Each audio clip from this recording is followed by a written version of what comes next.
Hello friend, welcome to it and repeat. কেমন আছো সবাই? আশা করি সবাই খুব ভালো আছো।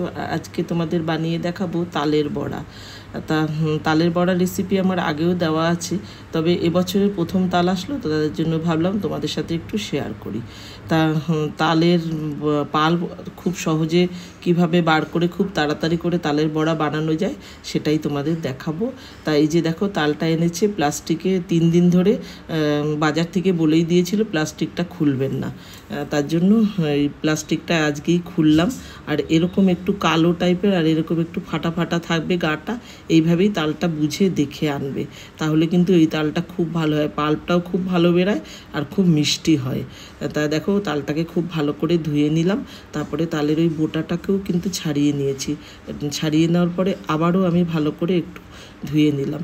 এবার আমি তালের ওই চোকলাগুলোকে এই যে এইভাবে ছাড়িয়ে নেব। আর তালটা বেশ মানে পেকে গেছে, তার জন্য ছাড়াতে খুব ভালো হচ্ছে কিন্তু। তা দেখো, ছাড়িয়ে নিলাম, তারপরে এই যে বার করে নিলাম। 3খানা আটি হয়েছে, অবশ্য 3টে আটি হয়, কোনোটায় আবার কিন্তু 2টো আটি হয়, বা কোনোটায় একটাও হয়। আর এখানে দেখো, আমি তালটাকে খুব ভালো করে পিটিয়ে নিচ্ছি, একটুখানি ফাস্ট করে দেখাচ্ছি তোমাদের, তবে এইভাবে একটু পিটিয়ে নিলে, একটু হালকা একটু হাতে জলের ছিটে দিয়ে তারপরে একটু পিটিয়ে নেবে, দেখবে খুব সুন্দর একদম নরম হয়ে যায়। তাহলে কি হয় বলো তো, তালের পাল্পটা খুব ভালোভাবে বেরোয়। তা দেখো, এইভাবে 2টো তালের আটি আমি আলাদা জায়গায় সরিয়ে নিলাম, তারপরে আমি এই যে এর মধ্যে আমি তালটাকে খুব ভালো করে এরকমভাবে ঘষে ঘষে তালটাকে বার করব। তা খুব তাড়াতাড়ি বেরিয়ে যায়, দেখো একদম তাল বেরিয়ে গেছে। এটাকে রেখে দিলাম, 3টে তালের আটি আমি এইভাবে করে নেব। আর দেখো কত সুন্দরভাবে বেরিয়েছে, একদম শক্ত হয়ে বেরিয়েছে। তোমরা চাইলে একটু জল দিয়েও করতে পারো, তবে আমি বড়া করব তো তার জন্য একটু জলটা দিইনি। তা দেখো, এখানে 3টে আটিতে এই যে এতটা তালের পাল্প বেরিয়েছে, কত সুন্দরভাবে বেরিয়েছে, দেখেছো তালের এই পাল্পটা? আর অনেকটাই হয়েছে। ওই যে বললাম, তালটা এইভাবে দেখে আনবে, তাহলে খুব ভালো কিন্তু তালটা বেরোয়। আর এই যে এখানে আমি একটা বড় ছাঁকনি নিয়ে নিয়েছি, এই ছাঁকনির মধ্যে তালটাকে দিয়ে এবার তালটাকে ছেঁকে নেব ভালো করে। আর অবশ্যই কিন্তু হাত দিয়ে এরকম ঘুরিয়ে ঘুরিয়ে ছাঁকতে হবে। তা হাত দিয়ে যদি না চাও, একটু হাতা বা কিছু দিয়ে নাড়িয়ে নিও, তবে হাত দিয়ে খুব ভালো হয়, একটু চেপে চেপে করতে হয় তো, যেহেতু একদম শক্ত তো তালের এটা, তার জন্য হাত দিয়ে করলে খুব ভালোভাবে বেরিয়ে যায় আর খুব তাড়াতাড়ি বেরোয়। আর এই যে দেখো, যতটা আঁশ আছে পুরোটা কিন্তু এই যে ছাকনার মধ্যেই লেগে গেল। তাই এইভাবে আমি পুরো তালের পাল্পটাকে বার করে একদম স্মুথ, একদম একটা পাল্প বেরিয়েছে, দেখো কত সুন্দর, খুব সুন্দরভাবে এইভাবে কিন্তু তালের পাল্পটা বেরিয়ে যায়। তাই বড়া করতে গেলে আঁশ থাকলে একদমই ভালো লাগে না, তার জন্য এদিকে ফ্রিজে আমি রেখে দিয়েছিলাম, সন্ধেবেলা চলে এসেছি। আর ফ্রিজে রাখলে কিন্তু অবশ্যই খুব ভালো করে ঢাকা দিয়ে রাখতে হবে। তাল কিংবা কাঁঠাল, এই দুটো জিনিস যদি ফ্রিজে ঠিকঠাক করে না রাখো না, তাহলে ভেতরে যা থাকবে, দুধ বলো, যে কোনো সবজি বলো, যাই বলো না কেন, সব কিছুই যেন গন্ধ হয়ে যায়। তার জন্য খুব ভালো করে কিন্তু এটা ঢেকে রাখতে হয়। এখানে তালটা নিয়ে নিলাম, আর এই এই বাটির মাপেই আমি সব কিছু দিলাম। 1 বাটি প্রথমে দিয়ে দিলাম ময়দা, তারপরে দিয়ে দিলাম 1 বাটি চিনি, গুঁড়ো করে রেখেছি। গুঁড়ো করে রাখলে খুব ভালো হয়, তাহলে কী হয় বলো তো, একবারে তাড়াতাড়ি মাখা হয়ে যায়। আর তা না হলে চিনিটা মেল্ট হতে অনেকটা সময় লাগে, তার জন্য আমি গুঁড়ো করে নিয়েছি। আর এটা দিচ্ছি নুন। নুন, ওই যে বলে না, নুনই হচ্ছে আসল মিষ্টি।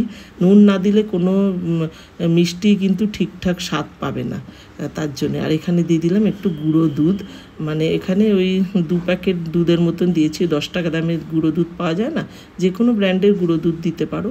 আর ওই যেই বাটির মাপে আমি ময়দা চিনি নিয়েছি, সেই বাটির মাপেই আমি এই যে সুজিটাকে নিয়ে নিলাম। সুজিটা কিন্তু ধুয়ে একটু ভিজিয়ে রেখেছি, ডাইরেক্ট সুজিও দিতে পারো, তবে কিন্তু তাহলে বড়াটা না খুব শক্ত হয়ে যায়। তা এইভাবে একটু সুজিটা ভিজিয়ে রাখলে তাহলে বড়াটা খুব ভালো হয়। চিনিটা পুরোটা আমি দিইনি, যদি লাগে পরে আবার আমি দেব। আর এখানে আমি নারকেল নিয়ে নিয়েছি, একটা নারকেল কুড়িয়ে রেখেছিলাম, মানে 3 ভাগের 1 ভাগ রেখে দিয়েছি, আর 3 ভাগ নারকেল কিন্তু দিয়ে দিয়েছি। তা একটা নারকেল তো, একটা তাল তো, তার জন্য অতটা নারকেল না দিলেও চলবে। তাই এই যে খুব ভালো ভালো করে মানে পুরো সব কিছুকে আমি ভালো করে মেখে নিচ্ছি। তো এগুলো অবশ্যই হাত দিয়ে করতে হবে, ভাবতে পারো হাত দিয়ে মাখছে, তো এটা হাত দিয়ে মাখতে হয়। এই যে দেখো লাস্টে যতটা চিনি ছিল এই চিনিটাও দিয়ে দিলাম, 1 বাটির মতন চিনি কিনতে দিলাম। 1 বাটি বলতে এখানে তোমার ওই 250 গ্রাম চিনি হয়তো ছিল, তা পুরো চিনিটাই কিন্তু লেগে গেল। তারপরে এই যে আমি দিয়ে দিচ্ছি, কড়াইতে তেল গরম বসিয়ে দিয়েছিলাম। এবার দেখো তালের বড়াটাও একটা একটা করে দিতে হবে কিন্তু, আর বড়াটা যখন দেবে তখন অবশ্যই গ্যাসটাকে একটু কম রেখে তারপরেই দেবে। আর যখন দেখবে এরকম লাল লাল হয়ে এসছে তখন কিন্তু এইভাবে একটু তালের বড়াগুলোকে একটু ঘুরিয়ে ঘুরিয়ে নিতে হবে, তা না হলে কি হবে বলো তো, কোনোটা বেশি পুড়ে যাবে, কোনোটা অল্প হবে, এরকম হবে। না হলে তা দেখো এটা হয়ে গেছে, তা এইভাবে খুব তাড়াতাড়ি করে তুলে নিতে হবে। যখন হয়ে যাবে তখন গ্যাসটা কমিয়ে দেবে, আর না হলে মিডিয়ামে রাখলেই তালের বড়াটা বেশ ভালো হবে। তো এইভাবে আমি সব বড়াগুলো করে নিই। আগে চলো গোপাল সোনাকে দেবো। আমার গোপাল সোনার জন্যই তালটাকে আনা হয়েছে, আগের বছর জন্মাষ্টমীতে ঠিকঠাক দিতে পারিনি, তাই জন্য বলছি এবার আগে আগে তালের বড়া খাইয়ে নেবো গোপাল সোনাকে। তা সন্ধে পুজো আমার হয়ে গেছিলো, তা গোপাল সোনাকে বসিয়ে রেখেছিলাম, তালের বড়া আগে ওকে খাওয়াবো, তারপরে সবাই খাবে। তা যে কোনো জিনিসই আমার ঘরে নতুন আসলে আগে গোপাল সোনাকে দিই, তারপরেই আমরা গ্রহণ করি সেটা। আর এখানে দেখো আবারও দিচ্ছি, ওই যে বললাম যখন দেবে তখন কিন্তু গ্যাসটাকে কমিয়ে রেখে দেবে। তালের বড়াগুলো আমার সব কিছু হয়ে গেল, তা দেখো কতটা ক্রিস্পি হয়েছে। এরকম দেখো উপরটা এরকম ক্রিস্পি থাকবে আর ভেতরটা এরকম নরম, দেখতেই পাচ্ছ কতটা নরম। তা খেতেও কিন্তু দুর্দান্ত হয়। এইভাবে এই পদ্ধতিতে যদি তালের বড়া বানাও, তা উপরটা ক্রিস্পি থাকে আর ভেতরটা একদম নরম, মুখে দিলেই মিলিয়ে যায়, খুব সুন্দর লাগে। এইভাবে তালের বড়া বানিয়ে নাও বাড়িতে। আর তাহলে চলো, কেমন লাগলো রেসিপিটা অবশ্যই কিন্তু কমেন্টে জানিও। যদি ভালো লাগে প্লিজ লাইক শেয়ার করে দিও, আর চ্যানেলটাকে অবশ্যই সাবস্ক্রাইব করে দিও। আর একটা তালে আমার এই কটা বড়া হয়েছে।